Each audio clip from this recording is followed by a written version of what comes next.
Olá, seja bem-vindo a mais uma edição do programa Direto da Horta, voltado a falar principalmente do desenvolvimento tecnológico no agronegócio brasileiro.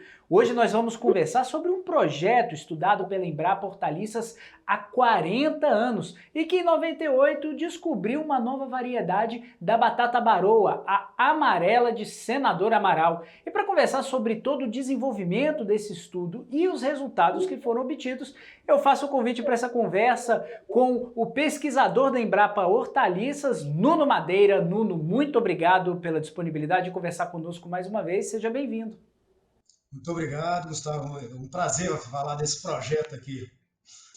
Nuno, para a gente poder começar lá do princípio, de onde surgiu a ideia dessa pesquisa que resultou na batata baroa amarela de Senador Amaral? Bom, lá nos anos 80, né, eu ainda não estava na Embrapa, eu ingressei na Embrapa em 2002.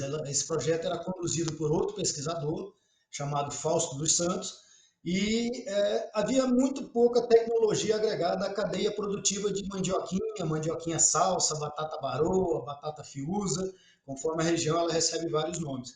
E aí a Embrapa percebeu a oportunidade, ela estava crescendo como uma alternativa, principalmente aos produtores de batata, né, de batatinha, solano tuberosa, e a mandioquinha estava crescendo, a batata baroa crescendo, mas com muito pouca tecnologia. Praticamente só uma variedade, a amarela comum, e um pouquinho da branca comum, mas não tinha nem assim muda para ter certeza de que variedade que era, não tinha muito sistema de produção. E aí o Dr. Fausto começou a fazer os trabalhos em cima da fitotecnia, que são os sistemas de produção. Quando a gente diz um projeto, na verdade, são vários projetos, né? Alguns em fitotecnia, outros em melhoramento genético. E ele começou a coletar principalmente sementes botânicas, né? Porque normalmente a gente planta mandioquinha, ela é uma coroa, através de mudas. Então ele começou a coletar sementes que ocorrem esporadicamente para gerar novas variedades. E aí fazer um projeto de melhoramento genético visando obter variedades mais produtivas e com maior qualidade, e mais precoces também. Agora, Nuno, qual é a principal diferença entre a amarela de Senador Amaral para as outras variedades da batata? Você falou da amarela comum, mas tem outras variedades que foram descobertas ao longo do tempo também, certo? Exato.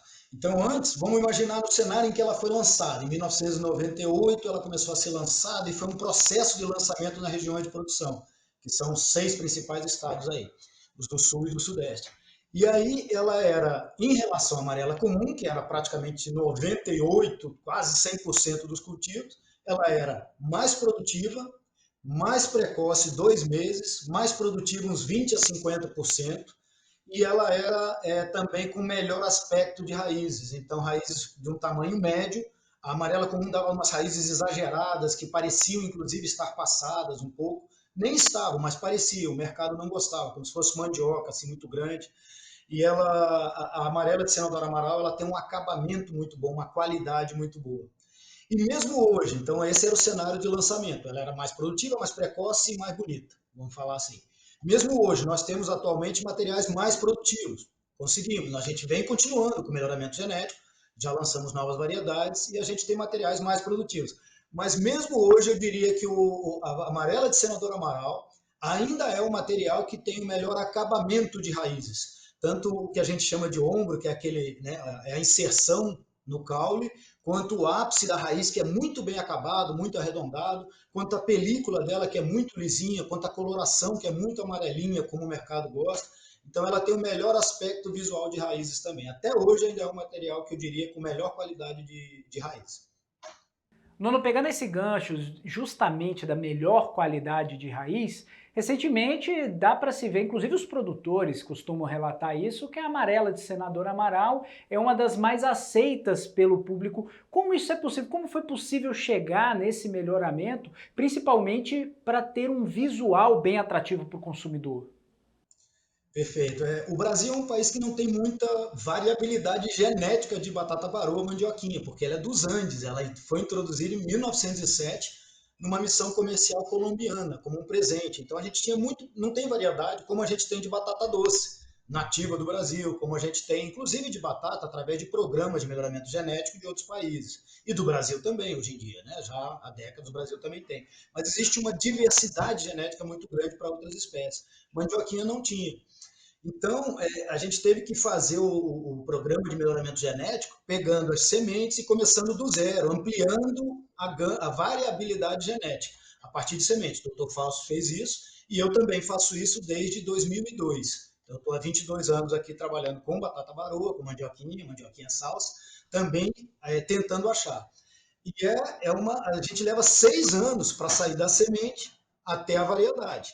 É uns 5, 6 anos de trabalho. Né? No terceiro ano a gente já tem uma ideia boa. Mas assim, até hoje foi um pouco de sorte. Aquela de 98 foi até hoje a que conseguiu é, reunir essas melhores características. A gente já lançou Catarina, que tem altíssima produtividade, boa qualidade também, mas não tão bom acabamento, aspecto visual quanto o Senador Amaral. Em Santa Catarina surgiram alguns materiais lançados pela Epagre que têm altíssima produtividade, mas não tem o mesmo acabamento. Então, é sempre um pouco de sorte, né? Conciliar produtividade com precocidade e com qualidade de raiz visual. E tem esse aspecto que nos restringe um pouco o trabalho, que é a questão do Brasil não possuir uma variabilidade genética muito grande, como ocorre com batata doce, que a gente tem de várias cores, né, de pele, de polpa, tamanhos, formatos, como a gente tem com outras espécies que a gente tem muito mais frequentemente no Brasil. Agora, Nuno, o que impede essa variabilidade de batata baroa aqui no país? Você acredita que ainda é uma fase inicial de várias pesquisas, tem muito campo para se pesquisar ainda? Em que pé que você acredita que esteja isso? Perfeito, ótima pergunta. Eu acho que o primeiro aspecto é climático. Ela é dos Andes, ela é de região de clima ameno, ela é da montanha, lá de 2.000 metros de altitude, 1.500. E ela se adaptou no Brasil nas regiões serranas, montanhosas, principalmente do Sudeste e do Sul. E entrando, às vezes, no Planalto central ali da região Centro-Oeste, em Goiás e Distrito Federal, principalmente, mas com algumas restrições, com um grau de risco muito grande de apodrecer se fizer muito calor e tudo mais. Isso vem acontecendo nos últimos anos, mesmo nas regiões tradicionais. Então, esses verões muito quentes que a gente tem tido problemas de manutenção da viabilidade até da cultura em algumas regiões que outrora foram produtoras. Então, o primeiro aspecto é climático. Tá? E o segundo é que, como a gente planta por mudas, então a gente vai replicando a muda, a gente vai repetindo, né? Um clone da planta mãe, igual a gente planta a maniva de mandioca. Só que a mandioca no Brasil floresce muito facilmente, né? Então é possível. Até os indígenas já faziam melhoramento genético, empírico, mas já observavam que nasciam sementes de uma planta de mandioca que jogou semente ao solo e aí vinha aquela plantinha nova. Já a mandioquinha, isso é muito raro de acontecer. A gente tem que usar um pouco de técnica, coletar a semente, levar para um ambiente mais ameno e tal, e conseguir fazer isso gerar. Então, não ocorre essas novas, né, aparecerem novas variedades no campo muito facilmente, não. Talvez um caso ou outro muito esporádico, mas não é uma coisa frequente que acontece.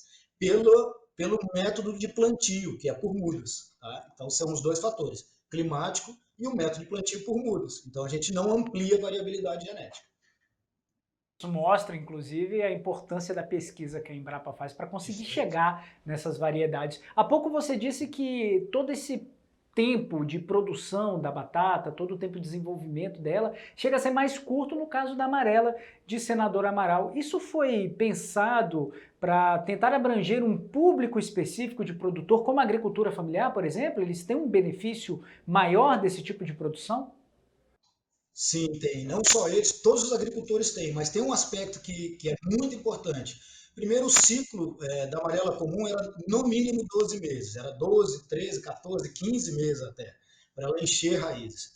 E isso era muito longo, então acaba que o produtor gastava muito tempo, e o campo onde você pode fazer hoje em dia um ciclo de mandioquinha com 9 meses, 10 meses, era no mínimo 2 a 3 meses mais precoce que a amarela comum. Mas isso também nos proporciona a oportunidade de escapar daquele verão muito quente. Então é possível em algumas regiões a gente fazer o plantio em março e colher em novembro, dezembro, antes que ela comece a ter problemas com o calor a partir de dezembro, janeiro, fevereiro, março. Então isso amplia também as áreas de cultivo viáveis para mandioquinha, para batata baroa. Então isso foi pensado. A agricultura familiar também se beneficia disso, mas a agricultura empresarial também. Esse aspecto é mais ou menos o mesmo. Né? Agora, a mandioquinha tem um diferencial que é muito favorável à agricultura familiar, e a gente sempre bate nessa tecla, que é a questão dela exigir muito trabalho manual. essa muda tem que ser feita utilizando uma ferramenta com fio bem afiado, tipo um estilete, fazendo corte em bisel. Não existe máquina para fazer isso. E a mão de obra contratada sempre é mais corrida, né? Às vezes não tem o mesmo capricho que tem a mão de obra da agricultura familiar, que está fazendo ali por benefício da própria família. Então faz com capricho, até com carinho, muitas vezes, fazer a muda. São mais ou menos 40, 50 mil mudas por hectare. Imagina plantar um pivô central com 120 hectares, vezes 50 mil, fica difícil fazer uma muda de qualidade, da mesma forma que uma agricultura familiar de menor escala pode fazer isso com mais capricho, com mais qualidade, com mais carinho mesmo.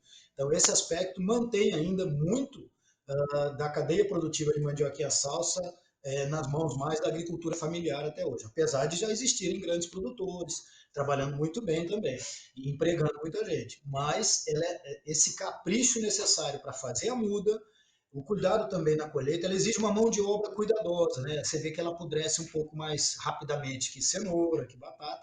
Então, se houver muito atrito, bater muito nas caixas na hora de colher também. Então, tem que ser uma mão de obra mais cuidadosa, mais caprichosa. E daí, esse favorecimento em relação ao capricho, ao carinho que a mão de obra da agricultura familiar proporciona.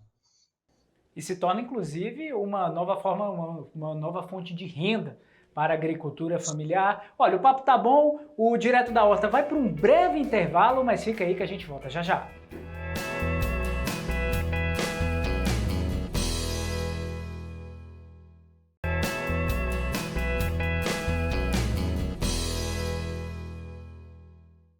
Estamos de volta com o Direto da Horta, falando especificamente de uma variedade da batata baroa, a amarelo de Senador Amaral, um projeto, um estudo feito pela Embrapa Hortaliças, que surgiu em 1998, e conversando com o Nuno Madeira, pesquisador da Embrapa Hortaliças, está dando todas as dicas e todas as orientações sobre esse tipo de produção.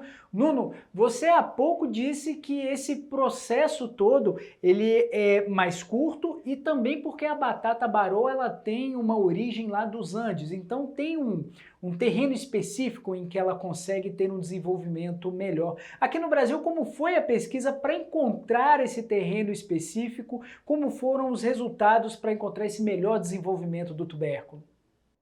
Sim, ela tem, principalmente em relação a clima, né, altitude, a textura de solo, tipo de solo, a gente já viu uma boa adaptabilidade dela, ela se adapta a diferentes ambientes. A única restrição com relação a solos é a questão de alagamento, ela não tolera encharcamento. Então, terras de baixada, aquelas que são boas para inhame, por exemplo, para batata baroa, mandioquinha, não é não. Tá? Então, a gente não recomenda. Então, é terreno bem drenado, sendo um solo bem drenado, ele pode ser mais arenoso, mais argiloso. Aí o que a gente vai ter um manejo mais diferenciado de irrigação, para reter mais água, a adubação, porque às vezes a gente tem lixiviação um pouco mais de nutrientes, então aí a gente ajusta com o manejo. Né? Até solos pedregosos eu já vi alguma vez, assim, com aquele cascalhinho e tal, ela produzindo bastante bem. Isso a gente consegue resolver com fertilidade e manejo da adubação e manejo da irrigação. Mas com relação a clima, não. Então a gente tem, inclusive, uma tabela de aptidão climática. Por exemplo, no Goiás, Distrito Federal, a gente recomenda acima de 1.100, 1.200 metros. Né? De 900 até 1.100 com restrições, né? Apta com restrições. Abaixo de 900 metros, inapta. E assim vai, para cada estado a gente foi estabelecendo essa aptidão climática. Né? E os produtores já sabem bastante disso. Então, aí tem uma época de plantio muito clara. Então, no Sudeste e no Centro-Oeste é de março a junho. Né? Isso muito em função dessa origem dela, que é de regiões de clima ameno. Então, a gente escapa daquele verão muito quente, muito chuvoso. E ela é de região montanhosa, também sempre bem drenada. Ela não é de terra de baixada. Então, em função da sua origem, a gente tem essa recomendação para a localização do clima, para questões também de época de plantio.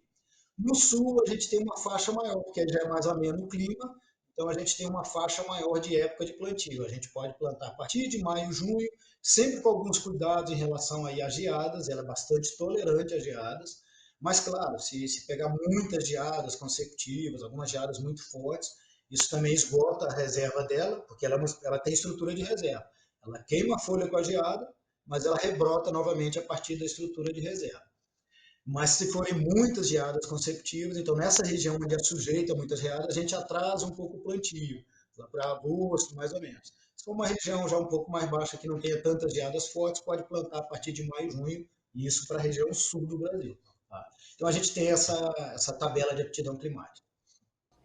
A batata baroa, você disse que ela se adapta melhor, se desenvolve melhor em terrenos em que permite uma maior irrigação, né? Terrenos que fiquem molhados por maior tempo e também em regiões montanhosas. E a gente pensa aqui no Centro-Oeste, principalmente Goiás e Distrito Federal, que tem um terreno mais plano e períodos muito bem definidos, principalmente entre seca e chuva. Como é que é possível conciliar isso com a plantação da batata baroa amarela de Senador Amaral? Na verdade, eu quis dizer que ela é assim, ela é interessante, solos bem drenados sempre. E isso o Cerrado tem muito. O que a gente tem que fazer é suprir de irrigação nesse período de estiagem. Então, por exemplo, regiões serranas do Sudeste, do Sul, às vezes ficam molhadas demais. Isso traz para regiões que não sejam tão altas, o aumento de temperatura junto com o encharcamento, aí você pode ter podridão de plantas.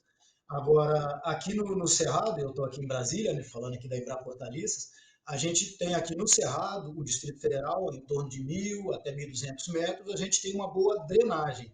A gente tem um estresse hídrico, né, uma falta de chuva, para de chover em abril, maio, só vai chover em outubro, né, setembro, a primeira chuva, mas só vai firmar chuva em outubro. Então a gente tem que suprir com irrigação na medida adequada, sempre pensando no fornecimento equilibrado de água, né? Bom, agora vocês, durante toda essa pesquisa, estudaram não só o melhor desenvolvimento da raiz, mas também a melhor forma de se evitar pragas. No caso dessa variedade da amarela de Senador Amaral, tem algum cuidado específico ou apenas aquele cuidado que se toma com todo e qualquer tipo de tubérculo, ele é necessário? Mais ou menos os cuidados são os mesmos para todos. Mas repara que quando a gente fala em precocidade, a gente tem 2 a 3 meses a menos que a amarela comum ou do que algumas outras variedades. Isso favorece o menor tempo para multiplicação de pragas. Então, por exemplo, nematóide, que é uma praga muito severa em cenoura, que é da mesma família, e em mandioquinha, em batata baroa, se você tem um ciclo de 8, 9 meses, você tem menos tempo de multiplicação da praga, né, desse vermezinho de solo, do que se você tivesse um ciclo de 12 meses. Então, o manejo, a recomendação é a mesma, né? Fazer uma adubação verde prévia, respeitar o histórico da área sem problemas graves de nematóide, fazer tratamento da muda, né? E aí a gente recomenda no mínimo cloro, né? Água sanitária, diluída a 10%, né? E deixar durante 10 minutos, 5, 10 minutos de molho, por imersão. Então, esse tratamento de muda, que a gente já recomendava para amarela comum, ele é o mesmo praticamente para a amarela de Senador Amaral. Isso para broca, para pulgão, para ácaro, para nematóides, para mofo branco. Então, a gente tem toda uma questão de recomendação, que é a mesma para a outra, mas a gente tem o favorecimento por ser uma planta mais precoce. Então, ela tem menos tempo para ciclo de praga. Por conta dessa precocidade, uma dúvida que me bateu aqui agora é com relação a aliar outros tipos de plantações no mesmo terreno. Alguma dica para o produtor, por exemplo, ele começa com a amarela de Senador Amaral, depois que ele colhe, qual é o outro tipo de produção que ele pode fazer ali na mesma área para poder aproveitar melhor esse tempo? Ótimo, ótimo, ótima pergunta. E a gente preconiza isso principalmente quando a gente está trabalhando com agricultura familiar. Então, a gente fez aqui várias unidades demonstrativas com produtores. No início, ela começa bem devagarinho, tem uma planta a 30, 40, 50 centímetros, às vezes, uma da outra. Então, já teve produtores que plantaram folhosas ali, rúcula, alface, até entre uma e outra, um ciclo no início. Essa questão climática, a gente também recomenda, muitas vezes, um consórcio em aleias, quer dizer, uma linha, por exemplo, de milho a cada 5, 6 metros, até 2 linhas de milho, e plantar mandioquinha no meio, né? Batata baroa no meio, em linhas, né? A gente já fez alguns modelos também em agrofloresta, pegando um dossel relativamente aberto para ter um microclima mais ameno do que se fosse em cultivo solteiro. Então, no cultivo a campo aberto, solteiro, ela está ali exposta ao sol e a radiação, às vezes, está muito intensa durante meses, principalmente aqui no Cerrado, ali em setembro, outubro. A partir de agosto começa a fazer muito calor. Quando a gente tem esse cultivo consociado com outras espécies, né, ou com essas aleias, essas linhas de milho a cada 5, 6, 8 metros, ou com um sistema de agrofloresta, com as plantas perenes, né, formando as linhas e a mandioquinha no meio. Então, a gente tem um microclima muito mais adequado para ela. Além desse consórcio inicial, na fase inicial de cultivo, que a gente já fez em vários microprodutores, produtores diversificados, às vezes não é especialista de mandioquinha, então ele planta para feira, ele planta uma diversidade muito grande, ele aproveita esse espaço ali no meio, entre as plantas no início, para plantar essa cebolinha, coentro, salsa, rúcula, essas plantas de pequeno porte, entre uma planta de mandioquinha e outra. Olha, eu tô vendo que tem uma excelente diversificação de produção para quem está trabalhando com esse tipo de batata baroa. Se eu quiser começar, olha só, eu já estou ficando interessado nesse tipo de produção. Se eu quiser começar, quiser me planejar para começar a produção, qual é o melhor planejamento? Por onde eu devo começar? Qual é o melhor período de plantação? Perfeito. Principalmente assim, Sudeste e Centro-Oeste.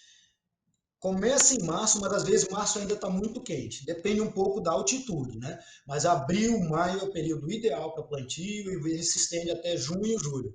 Eu digo que ideal porque aí você pega o período frio, que é junho, julho, com a planta se desenvolvendo. Para quando chegar o período quente do ano, ela já está bem forte, bem resistente para, às vezes, suportar uma temperatura que é um pouco acima do ideal para a cultura. Tá? O Brasil não tem aquele clima perfeito para mandioquinha, o Brasil não tem, que seria 20 graus a 25 o ano inteiro. Isso a gente não tem. Ou a gente tem o verão um pouco acima, ou tem o inverno um pouco abaixo. Tá? Então, o ideal seria abril, maio para o Sudeste e Centro-Oeste. Para a região Sul, aí seria mais ali de junho até agosto, tá? A época ideal.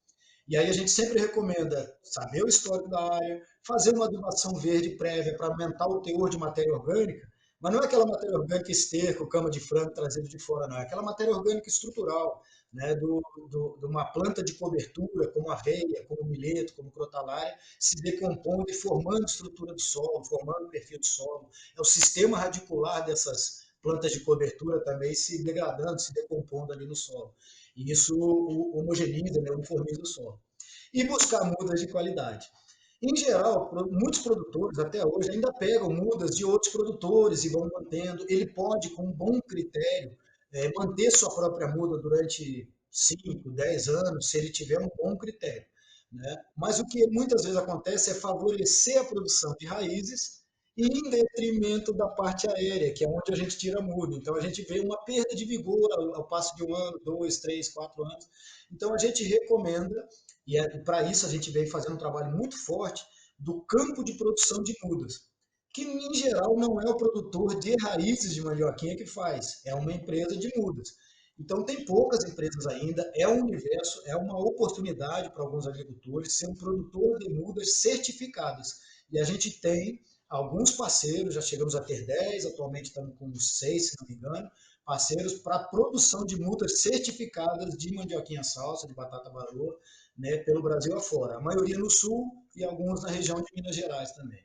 Tá? Então, esse é o ideal, buscar muda certificada junto aos licenciados da Embrapa. E a gente encontra isso no site da Embrapa, só fazer uma busca, licenciados, mandioquinha salsa, e aí tem lá os licenciados, né? Às vezes varia de um ano para o outro, alguns entram, alguns saem, mas bons produtores podem se cadastrar e pode ser, inclusive, uma oportunidade de renda adicional.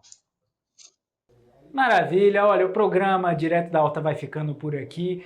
Nuno Madeira, pesquisador da Embrapa Hortaliças, conversou conosco sobre toda a pesquisa e deu todas as orientações para iniciar nesse tipo de produção, quem tiver interesse. Nuno, muito obrigado pela disponibilidade de conversar conosco aqui mais uma vez. E se quiser dar uma dica, uma orientação, um recado para os produtores, o espaço é seu.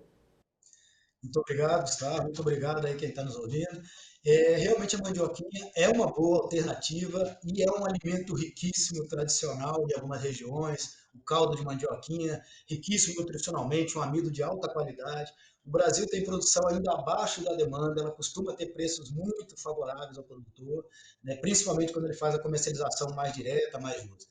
Então, aventure-se a conhecer melhor essa cultura, quem tiver clima propício, tem essa restrição, mas busque informação, nós estamos à disposição. Muito obrigado novamente, bom trabalho e até a próxima. E se você quiser conferir esse e outros programas do AgroMais, basta buscar pela nossa emissora no YouTube, AgroMais TV. Vou ficando por aqui, tchau, tchau!